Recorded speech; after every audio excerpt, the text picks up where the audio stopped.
निश्चयात्मिका बुद्धि समत्व लाती है।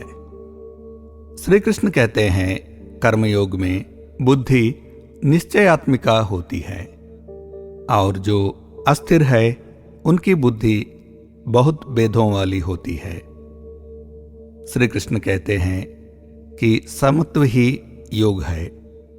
जो दो ध्रुवों जिनका सामना हम जीवन में करते हैं, जैसे सुख और दुख, जीत और हार और लाभ और हानि का मिलन है। कर्मयोग इन ध्रुवों को पार करने का मार्ग है जो अंततः एक निश्चयात्मिका बुद्धि में परिणति होती है।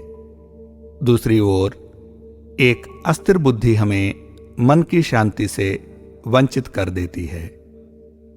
हमारी सामान्य धारणा यह है कि जब हम आनंद, जीत और लाभ प्राप्त करते हैं तब मन की शांति अपने आप आ जाती है। लेकिन श्री कृष्ण कहते हैं कि कर्मयोग के अभ्यास से उत्पन्न एक निश्चयात्मका बुद्धि हमें ध्रुविताओं को पार करने में मदद करके मन की शांति देती है। एक अस्थिर बुद्धि विभिन्न स्थितियों, परिणामों और लोगों को अलग तरह से देखती है। अपने कार्यस्थल पर हम एक मापदंड अपने से नीचे के लोगों पर और दूसरा अपने से ऊपर के लोगों पर लागू करते हैं। बच्चों में समत्व विकसित नहीं हो पाता है जब वे देखते हैं कि परिवार में विभिन्न परिस्थितियों का सामना करते हुए अलग अलग मानदंड लागू होते हैं।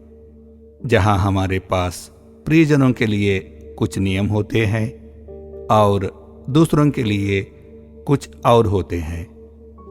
अपने दैनिक जीवन में हम धर्म, जाति, राष्ट्रीयता, हठत धर्मिता आदि जैसे साझा मिथकों के शिकार होते हैं। वे हमारे दिमाग में एक प्रभावशाली अवस्था में डाल दिए गए थे और वे हमें बांटते रहते हैं। इन साझा मिथकों में से प्रत्येक के दो पक्षों के लिए हम अलग अलग तरीके से प्रभावित होते हैं। अस्थिर बुद्धि के साथ हमारे पास अपनी गलतियों को आंकने के लिए एक मापदंड है और दूसरों को आंकने के लिए कुछ और मापदंड है। मदद मांगते समय और मदद करते समय हम अलग अलग मुखौटे पहनते हैं। श्री कृष्ण कहते हैं कि कर्मयोग के मार्ग पर चलने से समत्व के योग एक निश्चयात्मका बुद्धि प्राप्त होती है जो मन की शांति की आधारशिला है।